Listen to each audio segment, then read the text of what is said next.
Yeah, we're back with Down with Flint Town podcast. Randall W. Scott III here with my main man, Ray Dog Ascensio Jr. Esquire, part 3. I'm just adding stuff now to be fun. I don't know. Okay, you can add wounded animal to that too because my sciatica has been bothering me all week. No, I feel okay now. I walked for like an hour today. I stretched it out.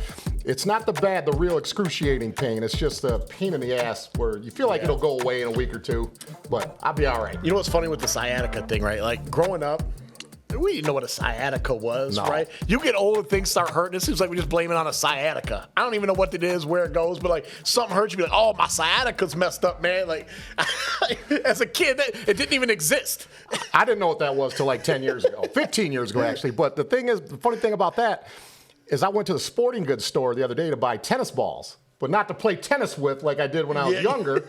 When me and Nicole Peak were winning tennis matches all the time, I had to use it so I can sit on it, put my legs in the figure 4, and rock back and forth for sciatica pain. So that's what the tennis balls are used for now. Okay, I can see this coming up as a future topic. Weird things old people do because we're busted. I know it.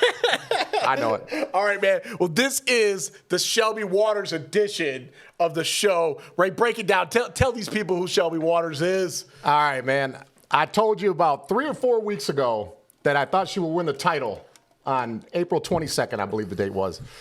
She won her match against Vicious Vicky. Won her match, man. Listen, it wasn't easy, though. I'm going to talk about Vicious Vicky for a second, too, here. She is a badass. Beast. Do you remember Tully Blanchard? Oh, yeah. Four Horsemen? Okay, well, his daughter, Tessa Blanchard, is a wrestler. She wrestles, Impact and does all that stuff. That's who Vicious Vicky reminds me of.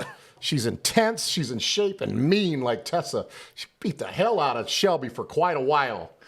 I ain't messing with that. I ain't getting in the ring with Vicious Vicky. I ain't getting in the ring with none of them IWA wrestlers. These I'm starting to learn like the roster because at first I was just a Shelby Waters fan. Now she's still my favorite. She's always gonna be my favorite, but I'm starting to learn who some of these people are. And I watched a little short video of all the talent coming out of the curtain. And these guys, all these men and women look like the Control Your Narrative. Like they're like at that level. Yeah. Or better. It's a little different than some of the stuff locally around here. I mean, they're good too, don't get me wrong. I'm not throwing shade on my own hometown here. But that's, in your words, that's next level stuff out there in New York, New Jersey, and Pennsylvania. So, all right, so those of us who want to watch wrestling, want to watch this, want to watch Shelby, want to watch this crew, where are they out of? How can you get their videos? Like how do you watch Shelby win the title and all that stuff? Break down that for them. Well, I know she has a lot of social media platforms that she puts all her videos on. YouTube, which is the one I go to. She has her own YouTube channel. Shelby Waters, I think is what's called, or whatever the funky, underscore and all that stuff. But you could subscribe to her YouTube channel. She's on Instagram, and I believe she's on Twitter too. I'm not 100% on the Twitter. Okay. But she does have a YouTube channel with her current matches on there. And what's the name of that federation again? The IWA. IWA. So I ain't getting in the ring with none of them. You know how I talk all that shit? I'll do this and that. I ain't saying that about them, man. I ain't getting my ass whooped. All right, man. Well, congrats to Shelby for winning that. Plus, she sent us the shirts. Yes. We didn't match by accident today. This is synchronized Ray and Randy going on here. We might even do a line dance later or something. Yeah. Okay, probably not. But good work, Shelby, on winning that mug. And we look forward when we start having guests on, which we're got some things in the work. We'll make sure we get her on. Yes, and one more thing about Shelby. When we do have her on, here's what she needs to know about our show. Yeah. Now, I've watched a lot of her interviews on other podcasts, and they're all great interviews. Ours are pretty much going to be the same, but the little tweak in the way we do our show, we ain't just going to talk about wrestling, man. We're going to talk about music. We're going to talk about growing up, we're going to talk about high school. We're going to talk about like youth sports, things we get into that stuff too. Yeah. We're going to ask a couple cliche wrestling questions, of course. Right. But ours is more of a fun type podcast. You know what I'm saying? We're going to treat her like a regular, first of all, we're going to treat her like a champ because she is the champ. You know what I'm saying? She gets treated like royalty here. We're might even eat Luigi's that day. Luigi's pizza. There you go. On me. There we go. Yeah, how many times have I said that? Yeah. On me. But no, We'll have her on the show when we start having guests, and that'll be a fun interview. She's a good kid, man. All right, cool. All right, listen, let's get to that roll call, right? So actually, first of all, before we get to the roll call, shout out to everybody who put comments, talked about our last podcast, man. We're starting to get a loyal, pretty crew, man, and we're pretty excited for that. And we got some other stuff we're going to talk about later, but let's get to that roll call. Ray, what's that roll call today? What's that roll call? Former employers / job assignments. Where you used to work. Where you used to work. Oh, you know. Where it all started, man. You know we all got places where we used to work. And I was like, what? Right? All right, cool, man. All right, Ray, give me your first one. My very first job that I ever had, which would have been like late 93, early 94. I worked at Dairy Queen on Center Road. That was my first job. I worked, I made the hot food. You know, the chicken strip baskets and all that. Yeah. But they always put the cute girls up doing the ice cream. You were in the back. You were in the back with the greasy dudes, right? Yes. I wore a smock and a visor. A smock. Yes. Not a smock, man. Yes. But I could be in jail for what I used to do. I used to steal all the inventory there back then. That's 30 years ago. If they want to investigate me now, oh, yeah. I used to steal the inventory. If my friends came there to eat, I just gave them food. Dude, I was only 16 at the time. There ain't nothing I would do now. No, I can't tell you. If you worked at a fast food place, you worked at a grocery store, and you were a teenager, you were boosting. And all your friends were getting the benefits of that. That's just a fact of life, right? Yeah. So, that was my first job. Okay, cool. All right, so my first unofficial job where I had to go to work. It wasn't an official paycheck. They pay you out cash at the end of the day. This is ridiculous. I'm going to tell you guys this right now.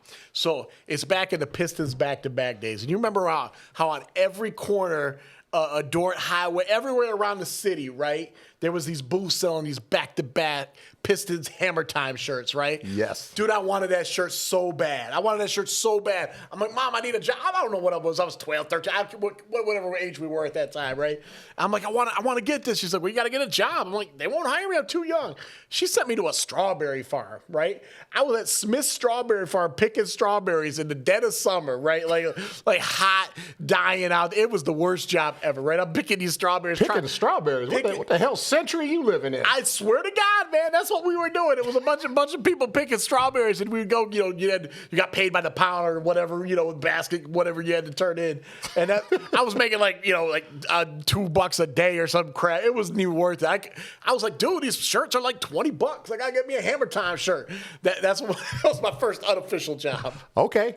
Now, you said Smith Strawberries? Yeah, it was Smith Strawberry Farm, I believe. Okay, my second job I ever had, we're going to stay on the word Smith here. Smith is going. Because I worked for Smith Security. There you go. The headquarters was like, I would say the size of your house. The headquarters was right across the street from the Rain Check Lounge. Over on That was the Smith Security Corporation. Now, ironically, Friday, I went to Fenton on Center Road in Fenton. Yeah. And I picked up freight at the plant that I used to work at. It used to be called Kelsey Hayes at the time. But let me tell you a little something about this job when I worked for Smith Security. $5 an hour. Used to drive all the way to Center Road, which, that was, what would you say, 15 miles? Oh, yeah. 15 miles for $5 an hour, which was not a lot of money at the time, but it was doable. Yeah, it was minimum. Because I think minimum wage at that time was like $4.25. Yeah, so if you was making $5 an hour, you was balling out. Bringing it in, man. Bringing it in. When I worked there in 95, man. I used to love working there on the weekends. The weekends was always my favorite time to work there because I was literally the only person there. I was the only security guard there. There was no workers there, no janitors. The whole shop. The whole shop. Not a soul in that place. And I would do my rounds. I'd do a couple rounds like 3 times a day, which we had to do. I'd have to, write, in our little log and stuff. But in 1995... that's where I watched all my college football because I was a second shift worker.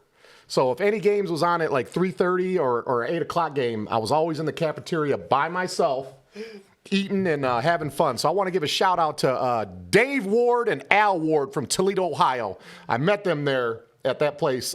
Real good guys, tough guys from Toledo. They went to school with Jimmy Jackson. Remember Jimmy Jackson, the NBA player? Yes. Oh, yeah. They know Jimmy Jackson real well. They grew up with him. But we had Toledo guys working there at the time because at that time there was a big drug bust there in 95. Big drug bust. Like a lot of stuff went down. At the plant. Wow, okay. So they had like during the week, they had a whole bunch of like Smith and guys from Toledo, special forces type stuff. Okay, all right, So cool. yeah, All right. My next job was, dude, I worked in the summer at Miracle Twin Drive-In. Oh, yeah. But during the day. My job was like to paint the fences, pull the weeds, like all that kind of crazy stuff. Like, Mr. Miyagi, your boss? Or I what? think it was, bro. I think it was. Paint the fence Yeah, and like, we had to get it open for opening season and all that. Sand the floors while you're there. I think Tim Ass worked over there. He was a bouncer, I think, at the drive-in or something. I don't even remember what he did over there, but he worked over there. My aunt was working over. My mom was working over there. It was a family affair with the Miracle Twin, baby.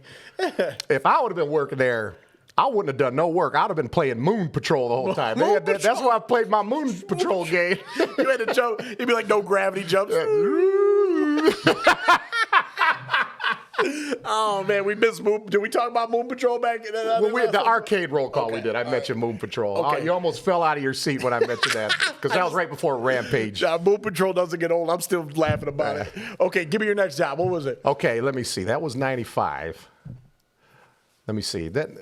My girlfriend at the time, she spoiled me at the time. I didn't work for a couple years, so I'm trying to think.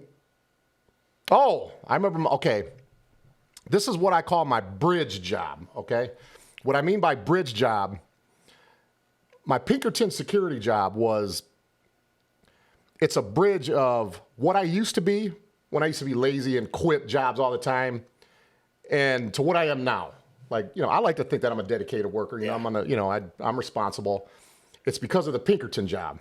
Because, let me see, I had just gotten married, and let me see, I worked at the L6 plant on Van Slyke and Bristol, right next to Flint Metal Fab. Jason Welch and Tory Robinson worked at Metal Fab. Me and Jason used to, we were both third shift workers. We used to ride that little scooter, and we used to smuggle cheeseburgers to each other every night. Under the fence, prison style. Pinkertons are like no we was joke. in the joint. But what I appreciate about that Pinkerton job, Randy, is I was bestowed like a lot of responsibility, like important responsibility. And I'll never forget this. At the time, it's almost like I appreciated that they would trust me with some of this stuff that I had to do. So that job made me responsible. So that's why I always call my Pinkerton job my bridge job. Yeah. So big shout out to Robert Jordan, the fourth, the third. I'm sorry, he was a third. Robert Jordan, the third. He trained me, and that's my bridge job, Pinkerton. Okay, all right, cool. I'll never forget it, man. It does make a big difference when the first time somebody starts giving you responsibility. Yeah. Right? And you're like, oh, okay, I got to be a grown-ass man now. You know what I mean? Like, it's time. Well, because some kids, when they're really young, they don't give a shit. Yeah, exactly. I didn't, for some reason, as immature as I was back then, and you knew me back then, I appreciated that responsibility. So I tried to do the best job that I could. So. And sometimes it just takes somebody and something to make it click. And all of a sudden you're like, oh, I'm an adult now. I got to be adult things. Yep. Yeah. I got you. Okay. Cool. All right. Well, after that, I worked at, the K-Fry right at the point on Grand Blanc. Right at Dort and when Dort Hill, Saginaw come together. The triangle? The triangle right there, that K-Fry. And we had a buffet, man. We had a straight up buffet there, right? So that was the busiest K-Fry on earth because you can go up there and get in the buffet and just start, I gotta tell you, I got shout out to G Pelch for getting me that job, by the way. I'm gonna tell you, I was a cook, man. I know all about the original recipe, but I'd be cooking up some chicken like crazy. That was the nastiest job ever, though, man. You would come home just stinking, man, just stinking. So let me see. So buffet is pronounced buffet. Buffet, yeah. Hemp Hill Road is pronounced Hempville. That's Hempville, yeah, no doubt. There was another word. DeQuindre. You pronounce it DeQuindre, don't you? It's DeQuinder, yeah. DeQuindre. You probably call Opdyke Road Updyke, don't you? Oh, that's definitely Updyke. Oh, okay. That's Updyke. Everybody knows that. Okay. Whose turn is it? My turn? Yeah, it's your turn. What you got? That almost looks like a Shelby Waters cup you got there with the waves there. It almost looks like the ocean waves. Matching. Okay. Warwick Hills Golf and Country Club. I didn't work in that clubhouse with all them stiffs. Woo. Every single one of them. They treated us groundskeepers like shit. Yeah.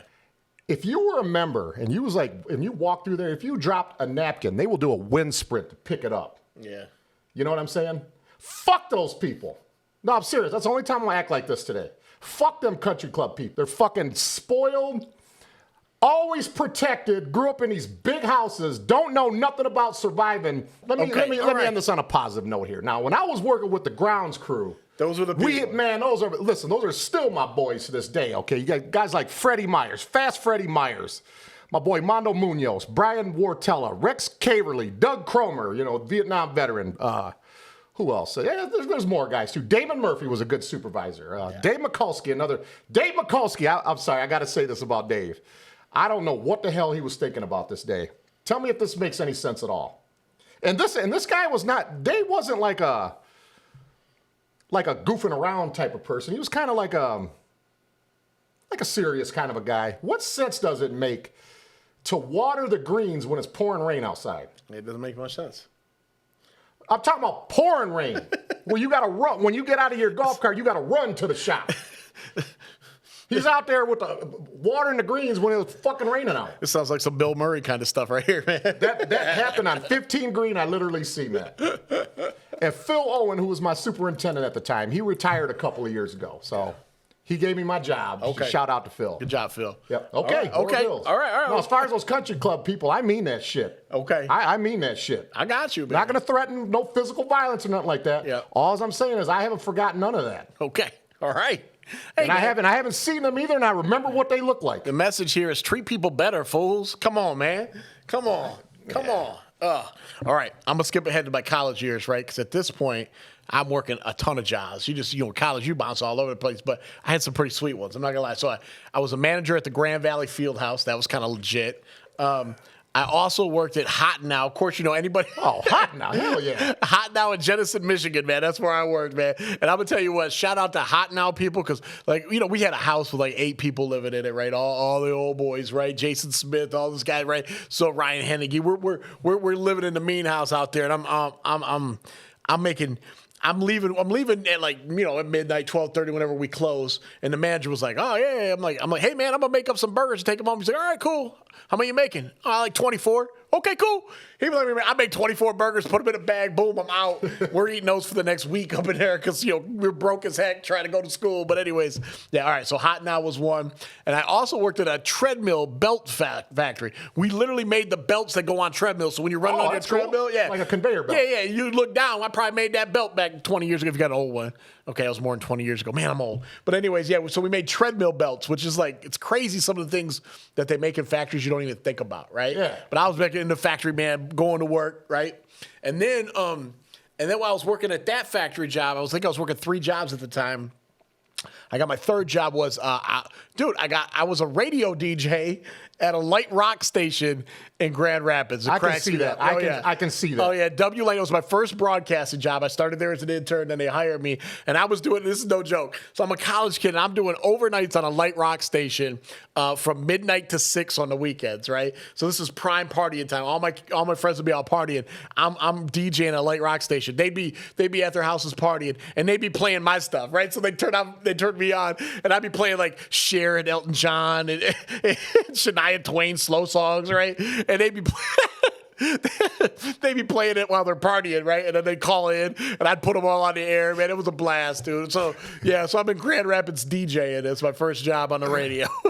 So you DJ'd the way that my cousin Tony used to DJ. You played music that you wanted to hear. The hell with everybody else, what they like. They would give me a playlist, because this is a big corporation, right? They give me a playlist I had to play and things I had to say at certain times or whatever. You know what I mean? Boot, scoot, boogie. Yeah, dude. It was crazy the stuff we were playing, right? And so they gave me that list, but two slots an hour were free. Right? And so I'm like, okay, I can play whatever I want in these 2 slots. So I play, I pick a song or they can request a song or whatever. And I play that in there. But eventually I learned the bosses weren't listening, right? The bosses weren't listening. So I go a little freestyle as much as you can. I mean, the hardest I could get was a little Hall & Oates. You know what I mean? Because it was a light rock station. But one thing I am really proud of there, though, is that I convinced the people, the music director there at the time, I think her name was Turner, Michelle Turner, actually, not the one that we grew up with. Yeah, definitely. Yep.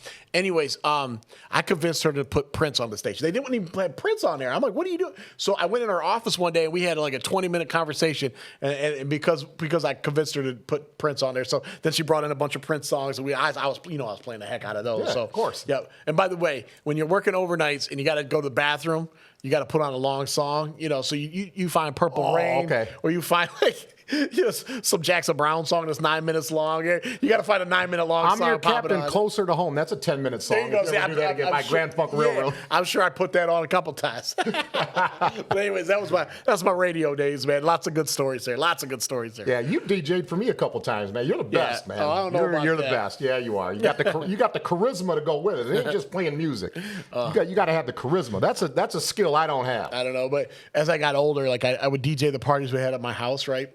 And like Tim asked, everybody would start to hate it because I just start playing stuff I like, and like I'd forget that the other crowd likes other stuff. So you'd hear like a deep Public Enemy jam, or like, so you know what I mean, or some Indigo Girls. They'd look at me like, "What?" I'd be like, "That's my good jam." They'd be like, "Shut up, man! Play some more Ludacris." I'm like, "All right, all right." Anyways, all right. What you got next? Okay, my next job was United Solar Ovonic, a.k.a. Unisolar. What'd you do at Unisolar? Which was, we made solar panels there. Okay. It was right across the street from the Palace Auburn Hills. Okay. There was AH1 and there was AH2. AH2 was the new building. That's the one I worked in. We drive by it all the time when we go down 24. Let me see. We used to make solar panels there. We worked a 2-3-2 schedule. Yeah. 12-hour shifts. So we would work Monday, Tuesday, have Wednesday, Thursday off, and then we'd work Friday, Saturday, and Sunday. And then the next week would be the opposite.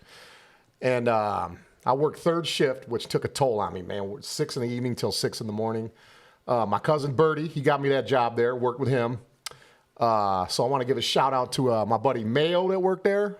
Terrence, who was a good friend of mine. God, I'm drawing a blank on some names. Arnett, the Sarge. Arnett Rowland from Beecher, Bucktown Beecher. Great job. Another job that I learned a lot of responsibility. My first night there, when I walked in there, because all these machines are made by the Chinese. And you look at some of these machines, it don't look like a factory. Yeah. Okay? You could eat off of the floor in there. That's how clean it was in there. And you look at some of these machines, the machines are doing like magic tricks and shit. Just moving And on. I'm thinking to myself, I'm not going to know how to do none of this shit. I don't got no college degree and all that. But no, that was a very fun job. I like working with my cousin, obviously. So United Solar. Okay, all right, fair enough. All right, so when I transitioned out of the college years, I remember I got to tell you this one. I had a transition job too. So like, I was interning at Channel 12 at the time. I was starting my TV stuff, right? But they weren't paying me. Interns don't get paid, right? At least back in TV and radio back then. So I was working at Channel 12 for free, and I loved all those guys over there. But I was broke as hell. I'm living with my girlfriend. I'm broke as hell because I'm not getting paid. I'm working for free, right? Is this the Buck 36 story? No, that's a different one. Okay, go ahead. Okay, I'm sorry. We'll get that to another day. Okay. But anyways, I'm broke, and I'm like, oh my God, I got to work. And I'm working with Channel 12 to try to get hired. In fact, shout out to my boy Mookie Wilson. That's his name, Mookie. Kevin is his real name. For the but they Mets? call The one that played for the Mets? No, not him. Oh. No, he was the assignment editor at Channel 12 for a long time. His name was Kevin Wilson. And so he became Mookie, right? Because of the ball player. Obviously, where you got the name from the ball player. Okay. Yeah. He's a Northern grad. He's Flint Town for life. But anyways, okay. Well, and lots of cool people at Channel 12. Mr. Bleicher and all those guys over there. Joel Fike. I mean, so many people over there that helped me get that job. But anyways, I was waiting for him to actually hire me. But that in between, I couldn't do, right? So I had to I went to Walmart. I'm like, I got a college degree at this point, Ray. I got to go to Walmart to get a job because I'm waiting for Channel 12 to hire me. And I go to there, I'm like, dude, I just need a job, right? He's like, okay, man, we're gonna start you pushing carts. I'm like, whatever, man. I gotta get some money. And I goes back, and I looked at the guy. I remember this day. I looked at him when he said I was hired. I goes, okay. I goes, hey, man, I'm gonna be leaving here in a couple weeks as soon as I get hired into Channel 12. He laughed, like he just thought I was a dumb kid or something. He was like, yeah, right. And I'm like, I'm telling you, I'm gonna work here for a couple weeks and I'm out. And he's like, yeah, whatever. Gave me my little vest. I was pushing carts at Walmart for a couple weeks. And then eventually they came through and hired me at Channel 12. And so I walked in with my vest. I'm like, hey, man, I told you I'm out. I can't even get my 2 weeks notice. I got to go work there today, right? And he was like, his face was so stunned, right? He was like, what? I'm like, Channel 12 hired me. I told you. And he was like, what? And I just handed it, walked out. And, I ended up getting one check from him, I think. So, but it was like, at that time, you're broke, you need it. You need it. You got to get that money. And then my TV career started. That was pretty cool. And I bounced around. And the rest, as they say, is history. Yeah, kind of like that. Okay. Yeah. All right, what you got next? Okay. Next here, there's too many people to shout out because I was close to a lot of people there, and I don't want to leave anybody out. So I'm just going to tell a story when I work. It's something I'm very, very proud of. Okay, very proud of. Well, there's a story I'm not proud of either, but we're not going to talk about that one. I'm going to talk about I told you about that at the Trek, remember? Yes. Okay. Yeah. Well, I'm going to tell you, no, this is the good story. We'll stick that way. Yeah, it's a good story right here. We're going to tell the good story. Yes. Let me see. I hadn't been there for a year yet. Yep. When I worked there. There was when I got there, what shift was I on? I think I was on third shift, if I'm not mistaken. I was a third shift worker. And then at Plant 5, they were going to do a vote around the whole plant if we want to stay on the shifts that we're on, first, second, and third shift, or if we want to go to what's called an alternative work schedule, which would be work Fridays, Saturdays, and Sundays only, 12-hour shifts, but you get paid for 40 hours. Okay. Now, my department at the time, there was let me see, altogether, with all shifts combined, let me see.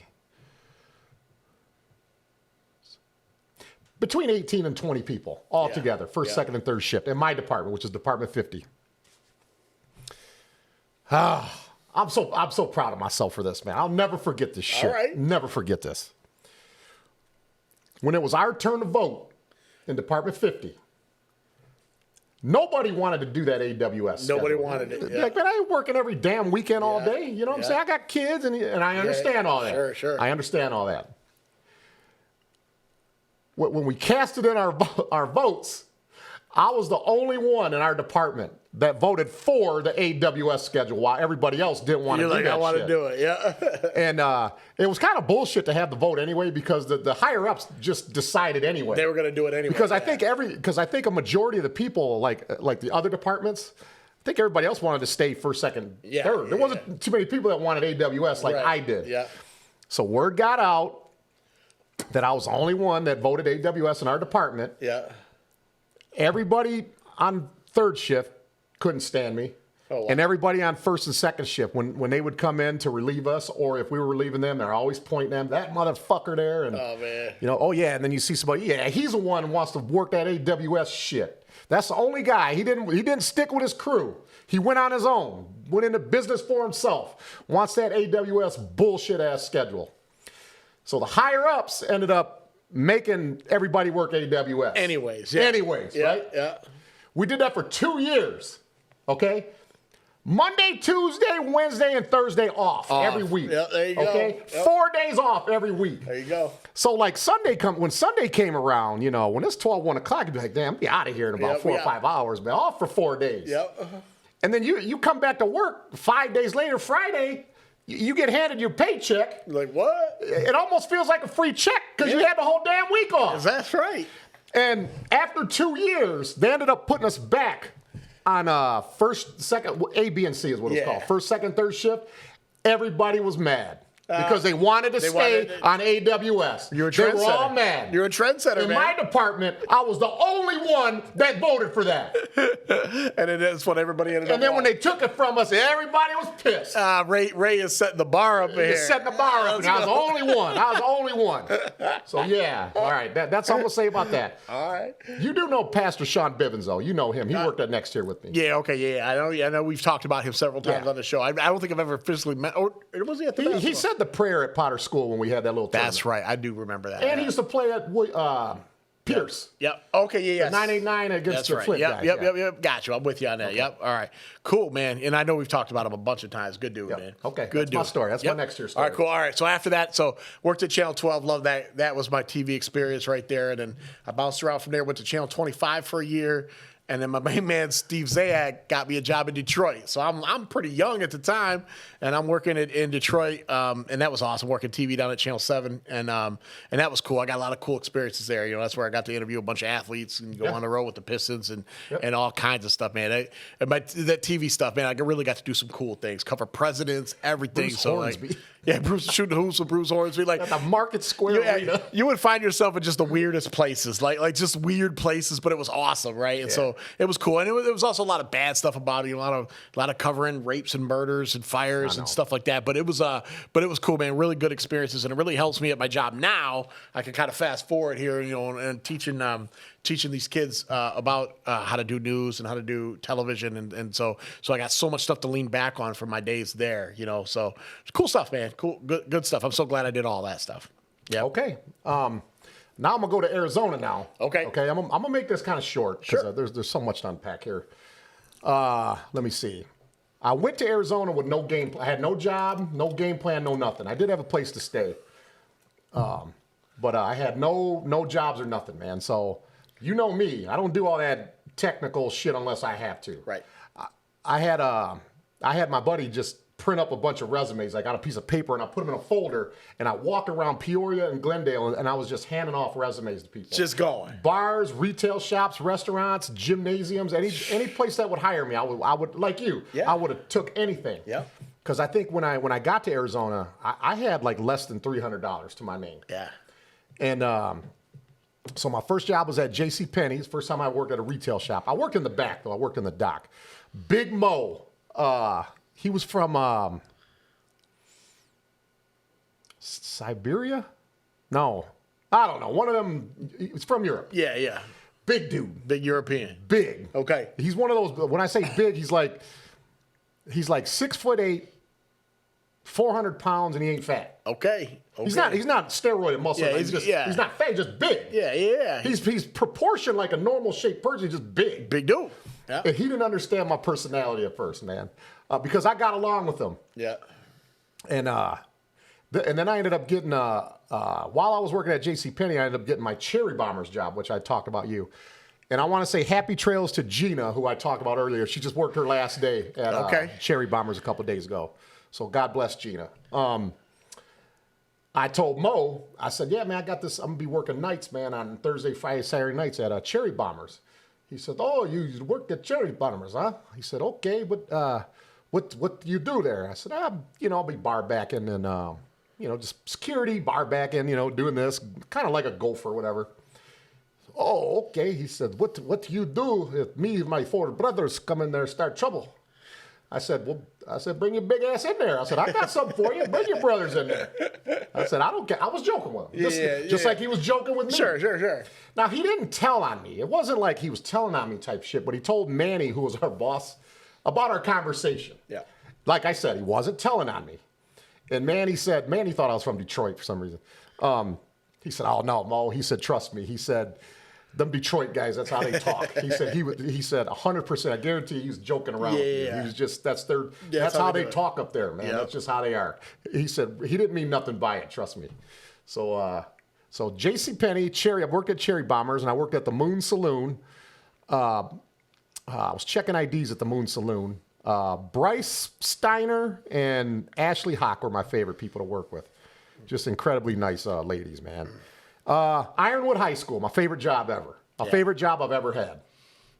I went back there back in October when I took my uncle to Arizona. I showed him through. I introduced him to a couple of my colleagues that I used to work with, man. My favorite job ever, man. I spent a lot of time. I would go visit the special needs kids. Yeah. Man. I'd go in their classroom, make them laugh. That's cool. That was my favorite job, Ironwood. Yeah. So Yep. I can't think. Those are the jobs I had. I was making good money in Arizona, but I was exhausted. I never slept. Yeah. And I would have worked myself to death at that pace. So, yeah. But it was a good experience from cool. where I came from when I got there. And then, I was making good money. So, good experience. Two things I want to drop about what you just said. So, first of all, it takes a lot of balls to just pack up and move somewhere else and try to start over, right? I always respect people who do that, right? Or start their own business or do something like that. And you've done both of those things, right? And so, like, that's really cool stuff, right? And that takes a lot of balls. I thought about it about 100 times and never been able to pull the trigger on it. So, awesome job there. And you know what? All these jobs and it's like everything we do, it's like, it's all about the people you meet. Like I could list people at every job I had that like help make me who I am or help me get to the next, level, and there's so many of them. And that's the kind of the cool thing. The connections you make at these jobs and the people you meet, That's the priceless stuff. And even when you're working at the schools, the connections you make with these kids and stuff like that, man. Is it really? I mean, when you boil it down, life is all just about that. You know what I mean? That's how I feel, at least. That we go through all these things, but there's always the people you meet and the things you do with them that define who you are and define what your life's about. And that's always the cool thing. When I think about my work, I really think about those things. Yeah, I do too, man. Yeah. Now I want to talk about one more job, my current job that I have now. One more quick, and this is going to be kind of an impromptu shout out. I didn't know I was going to shout him out, but I have to shout him out because he's in poor health. But when I came back home, once again, nothing going on. So I had to look for work. I went to Craigslist, and I was in the Grand Rapids Craigslist section. And in the transport, there was this job. It was a box truck. A guy named Herb was looking for a driver. And the box truck he had was an old Penske, one of those yellow old Penske trucks. Yeah. And the inside looked really, really nice. He decked it out super. I had the nice truck, I guess, according to the other drivers. So I interviewed with him in Marshall, Michigan, which is off of, I believe, 94. Yeah, 94, yep. Off 94 there, at the TA truck stop. I lied about my driving experience. I didn't have no damn driving experience. I lied about my driving experience. But at that time, when I was interviewing for, now I thought I was gonna be like you, probably just work here for a month or two until I found something else, because I'm not the traveling kind. Right. Because before I took this job, I think I'd only been to like 8 states in my life at the time. Yeah. And 5 of those was just driving through there. Yeah, just getting to I was just not a traveling guy. Yeah. Not a traveling guy. So when I worked for Herb, they sent me down south and they'd keep my ass down there, man. I was at Bama, the Carolinas, West Virginia, you name it. Louisville, Kentucky's like I got friends in Louisville, Kentucky. like I go to plants, there's certain plants in like Tennessee and Kentucky, Lockport, New York, and Cleveland, especially Cleveland. First name basis. What's up, Ray? Yep. And I consider them friends because I deal with them all the time. Yeah, Good cool. people, man. And now I own a business now because I got laid off when COVID hit from Herb. And so I was saving all my big unemployment money. I was saving it. Yeah. And I ended up buying my own business, bought my van that I drive now, bought that in Louisville, Kentucky. And I own my own business now. I love what I do.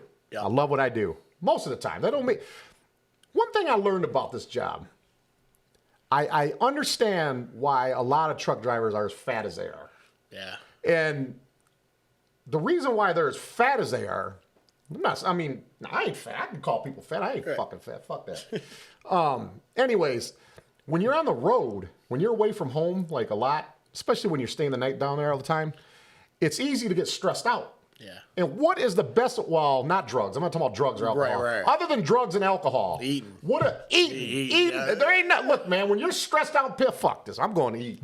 I'm going down here, eat your big old 25-ounce steak, man, mashed potatoes and coleslaw and applesauce and a big old tall Coca-Cola. That's the easiest way to cure stress. That's why I always tell people, I bring home 4 digits a week, okay? And I'm not great. I go home every night. I sleep every night. Sure. Bringing home 4 digits a week. I like what I'm doing. I'm still getting my walks in. I'm exercising. I'm not going to be a fat driver. Right.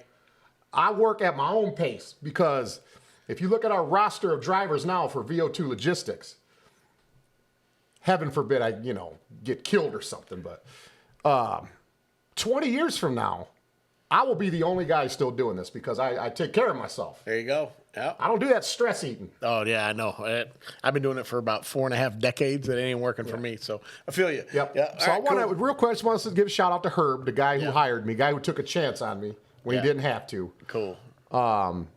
A life changer. All right, so I want to say thank you to Herb, and I wish him the best. All right, and we've been on this for a minute, but of course I love my job, man. Working at Davidson High School with the kids at the DTV program, man, that's life changing. I could spend a whole 2 hours talking about the freedom I've gotten here, the people, my crew here, and the kids that have come through here. Like I can spend forever on that, but that'll be another episode. Yeah. All right. You got good kids. I've met a couple of them. Good kids. All right, cool. Let's move it on. We got. By the way, we got Trent on the ones and twos here today, helping us out. So there we go. We got shout out to Trent, showing up big, big dog, big fella. Heck yeah, I love that guy. He looks like he should be in that IWA wrestling. For real, man. I ain't mess with him. I ain't messing with him either. I'll pick up an equalizer on him. All right, cool, man. All right, so we're gonna go to questions first, or we want to go to what you know about? Do the questions first. All right, let's go. What you got? Okay, let me see. I got 2 of them are questions, and then the third one is just name a couple. All right, let's do it. And I know you'll be able to name a couple because this is up your alley. Okay, all right, let's do it. So you want the name a couple things first, or you want the questions first? Give me the name. Give me the name. You stuff. Yeah. Okay. Me and you are big hip hop gurus, man. Okay. We're from the old school. Back when they used to be on that turntable. It's the ones and the twos for Who real. are some of your favorite DJs, man? Oh my God. Okay. Dude, I love Jazzy Jeff. I'm not gonna lie to you. Yeah, of course. And We then it's all like do. right, and then Red Alert and DJ Premier, and you know what I mean?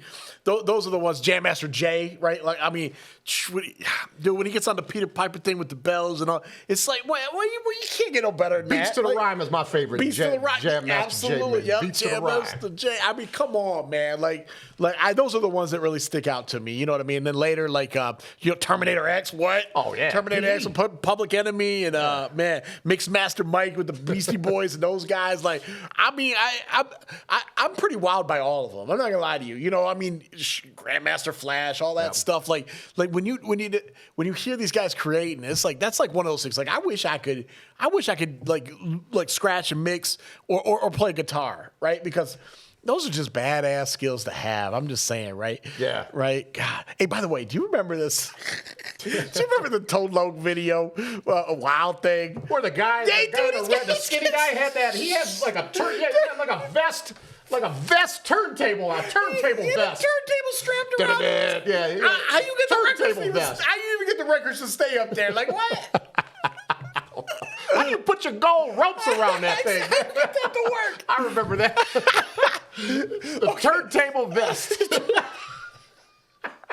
I don't even know how that worked, but I'm just saying, man. I can't get that out of my head. You start talking about people was DJs. creative back then. I love man. it. I love it. Okay, who are a couple of my favorites, man? I think Jam Master Jay was the best at what he did. Yeah. I think he was the best. I would rate him at the best. Yeah. Let me see. I like DJ Jazzy Jeff. That's another one I like. Yeah.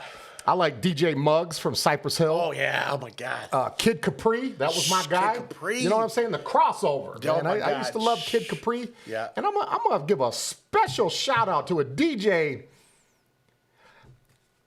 I can't say he don't get talked about enough because the real people who know about real hip hop will acknowledge this guy. Yeah. But to these young fools out here with their butterfly jeans and their tight ass, where the camel toes hanging out, they don't know about Eric B. Eric B. and Rakim, baby. I ain't no joke, man. That beat on there, paid in full, don't sweat the God. technique.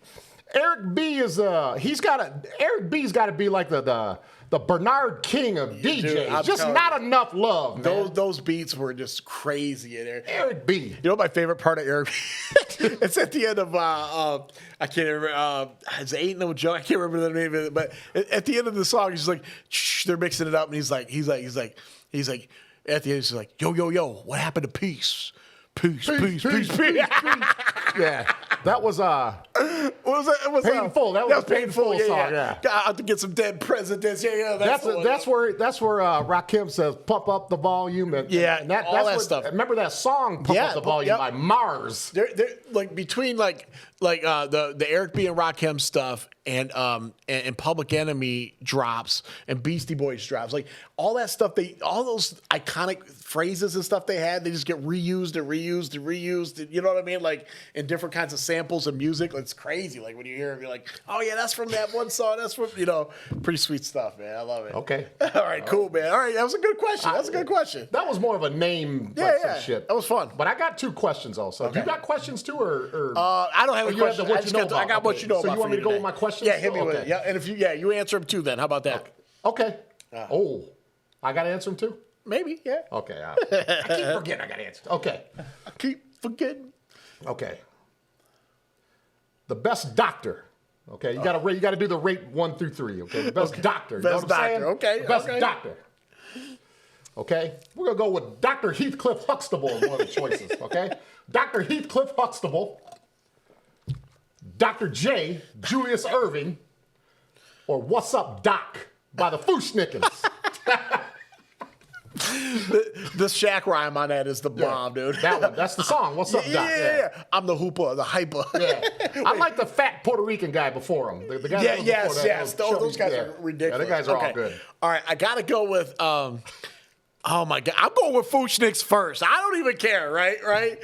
Who's the first pick? Me Word is born in. Not Christian later. Not Alonzo Mourning. I'm going Fooshnicks first, and Dr. J a close second, man. Dr. J, we got the same birthday, by the way. I figured that out. Yeah, really? Yeah. February 22nd. Yeah, that's how we go. Yeah, and then Cliff Huxtable will come in third there, I think. Okay. But yeah, my favorite doctor, Dr. J, baby. Okay. Now here's I say this one for last. Okay. You know what's funny about this question? Okay. I know as I ask it, you're going to have a thought in your head, oh, I already know what my answer is. Nah, it ain't going to work that way. Whatever you think your answer is going to be, that ain't going to be your answer because it ain't going I didn't structure this question that way. Okay. So just hear me out, all right? Okay. Just hear me out. I didn't want to do millions, so I said $500,000, okay? Okay, $500,000. $500,000. That's a lot of money. Yeah. Okay, we're talking about Mike Tyson here. Okay. We're talking about 1986, Kevin Rooney walking him to the ring, Mike Tyson. Okay, we used to walk like that. Kevin Rooney used to walk like that. That Mike Tyson, all right? Okay. I know what you're thinking. Oh, I'll just go there and get him, dude. Make my money that way. No, you won't. No, you won't, buddy. Here, this is my question to you. For $500,000, okay, they're going to pay you $500,000 to box that Mike Tyson, okay? Okay. Now, here's the catch. In boxing, we always have judges. Yep. You have to box Mike Tyson. If you box him and make an effort, you don't get paid. Okay. However, if one judge feels that you tanked it in there, took a dive thinking you're going to make some money, you have to pay the Nevada Athletic State Boxing Commission $50,000 tonight, or else it's 10 years mandatory in prison. Oh, if they find out that you tanked it on purpose. Oh, man. You fighting them or no? Boxing them or no? And if I don't, I just walk away with nothing. You don't have to fight them if you don't want to. Just nothing. You just walk away with nothing. But if you make a commitment though, and we're talking about prime 1986. You know what I'm saying? Knocking Michael Spinks out, Mike Tyson. I'm not doing it, man. I'm not doing it, man. I'm not stepping in the room with that dude, man. No, I'm not doing it. I don't blame you. Okay, what are you doing? Are you doing that?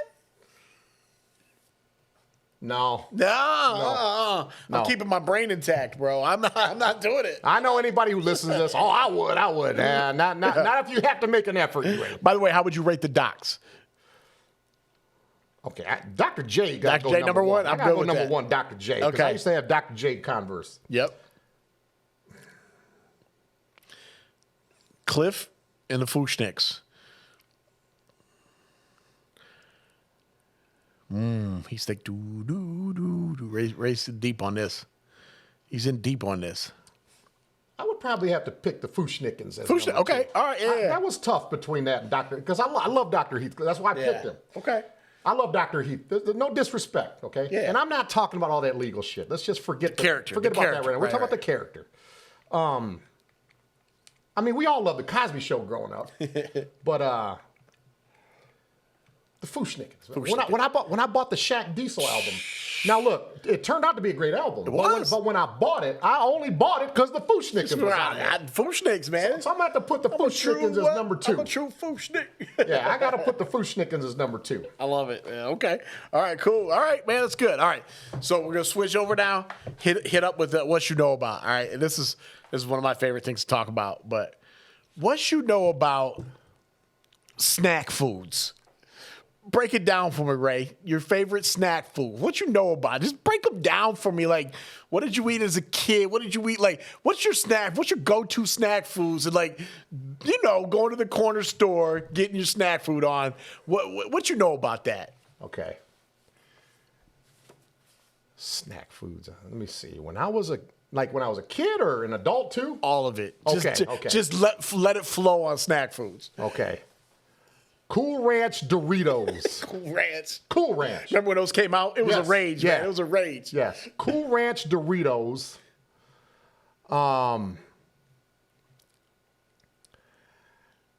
High school football game concession stand hot dogs. Hot dogs. High school football game concession stand hot dogs. Okay. I could listen. I only eat 2 at a time. I could probably eat 15 of them if somebody dared me to. I literally could, because I would inhale them. I wouldn't even eat them. I love concession stand hot dogs at a high school football game. I'm talking about them dirty ass stadiums, like before Atwood was renovated. I'm talking about them hot dogs. Them hot dogs. Them dogs they got sit in a box for like months at a time. When they put them on there, and they boil them. Yeah, they boil them. That's what they do.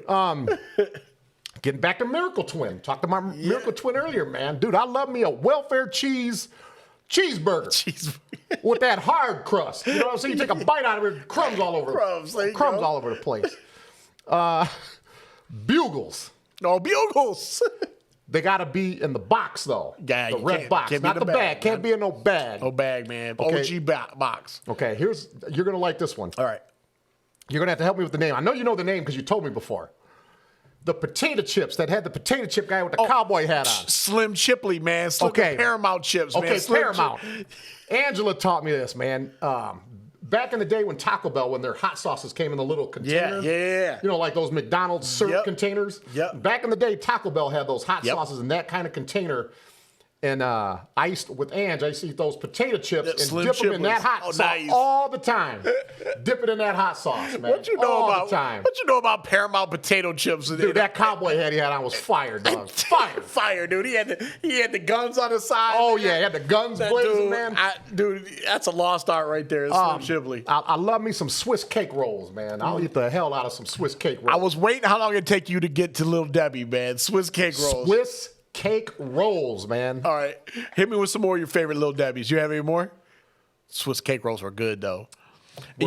Hey, Swiss cake rolls, you pull them off, and they had that. The chocolate will stick to the little cardboard thing on the bottom of it. Yeah. That like a strip, looking like a landing strip. And you were eating that. You were like, whoop. Yeah, it looked like a landing strip. Yeah.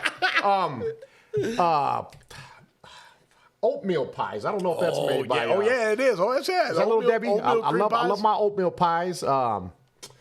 Let me see. What are some other snacks?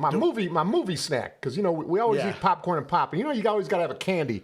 Reese Pieces is always my go-to movie snack. E.T. style. Yeah. All right. Let me see. Do I got anything? I love artichoke dip. I love to dip chips in artichoke dip.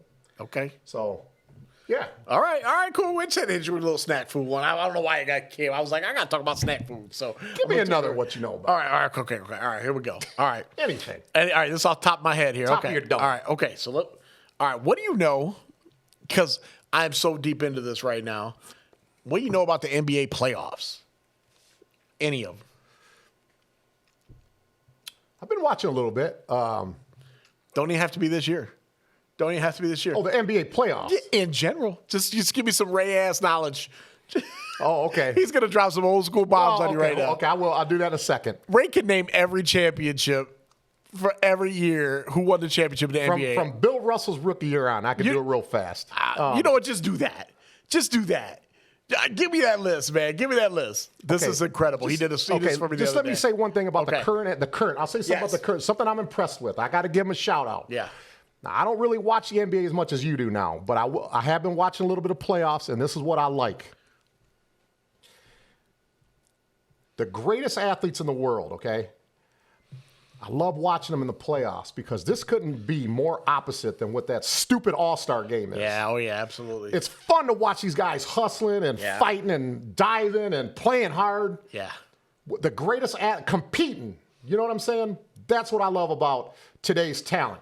Yep. These guys can jump out of the gym. They can run like like no one else. I love playoff time because these guys are going after it, and these are the best athletes in the world. Yep. Okay, now what was your next question? List off those NBA championships. This is impressive, y'all. He did this to me the other day, and I'm like, what? You know every one of them? Okay, it's from Bill Russell's rookie year, which would be the 57 season. That's enough. That's enough. That's plenty. You want me just to name all the champions? Just go. Just roll. Rock them. Okay. Okay, I'll give people a chance to get their little Google machine out, so just so they don't think, okay. He ain't going to get this wrong, y'all. He won't. Okay. You had Boston, St. Louis Hawks, and then Boston 8 years in a row. I'm not going to say Boston 8 we know times, that, okay? right. Boston 8 years in a row. Then Philadelphia, Boston, New York, Milwaukee, L.A. Lakers, New York Knicks, Boston, Golden State, Boston, Portland, Washington, Seattle, L.A., Boston, L.A., Philly, Boston, L.A.,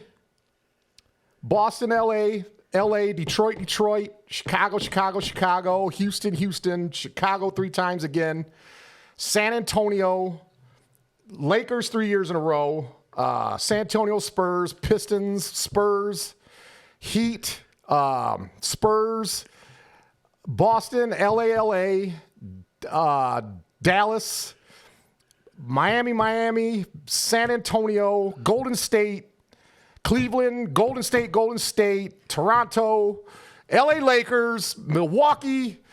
God damn it, who won it last year?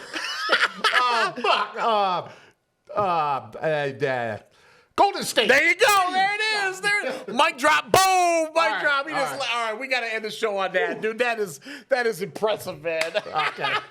And check it. Google the hell out of that. He didn't get one wrong. He knew the St. Louis Hawks, for God's sake. St. Louis Hawks. Bob Pettit.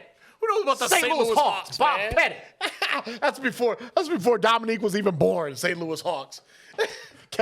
Kevin Willis might have been on that team. No, he played for like 30 years. Kevin Willis with his size 9 tennis shoes. You know he wears a size 9. Dude, his arms were this big. As he was, he wore a size 9. What?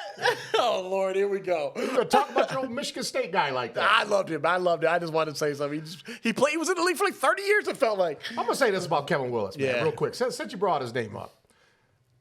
Those Hawks teams in the 80s. Yeah. Those were some good ass teams. I know they didn't win a championship, okay? I understand that. They were a really good team, man. Kevin Willis was one of the best garbage men ever. You know what I'm saying? Doing that dirty work, getting the rebounds, protecting his players. You know, protecting Dominique and Doc Rivers and Spud Webb and all them. They had Antoine Carr, Cliff Livingston, John Battle. Roy Marble even played with him for a quick second. But those Hawks, they beat Detroit in '86. And then the following year, we beat Atlanta. Isaiah hit that famous shot where he's on the baseline and he's doing the dance. Yeah. But those Hawks team, those Hawks teams was really, really, really good. And it's unfortunate that we only judge people by championships, man. Right. Because Dominique is one of the best players of all time. Kevin Willis is a great garbage man. Can play on my team any day. Oh, yeah, absolutely. So man. I had to say that about Kevin Willis. I have mad respect for him too. I was just making a joke because he did play for 20 years, but no, he's an awesome dude. All right, man. All right, let's get to your shout out. Right, who you got to shout out today? Okay. This is gonna be a positive shout out. It ain't. You know where I'm going with this. Okay. Yeah, sure. I'm shouting out my economics teacher from 11th grade, Mr. Vest. Okay. Now, people I went to school with know the story that I'm going to get into, okay? I'm not going to go into details of the actual story, okay? But that happened 29 years ago because it happened like the winter of 94. We got into a physical altercation in the classroom, okay? And most of that was my fault, okay? Very, very, very regretful. I wish that would have never happened, okay? Got expelled, got reinstated, got to play football the next year, graduated with my classmates and all that. But when that happened, though, when that fight happened or when I manhandled him or whatever, when I thought I was expelled, my only alternative at that time was to go to Kersley. Okay, no disrespect to Kersley, but I would have dropped out of school before I went there because I didn't want to go through, I didn't want to be in 11th or 12th grade and going through the process and not know. I would have dropped out, man. But in 2002, my grade school had a 50-year anniversary party. So this was 8 years after that incident. And Mr. Vest was down there taking pictures. And I told my sister, I said, that's Mr. Vest down there. That's the one I got into it with at school.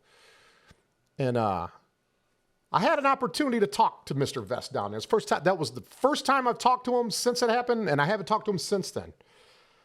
Went down there and talked to him, shook his hand. I apologized because I was in the wrong. You know what I'm saying? We had a great conversation. We talked for about 15 minutes.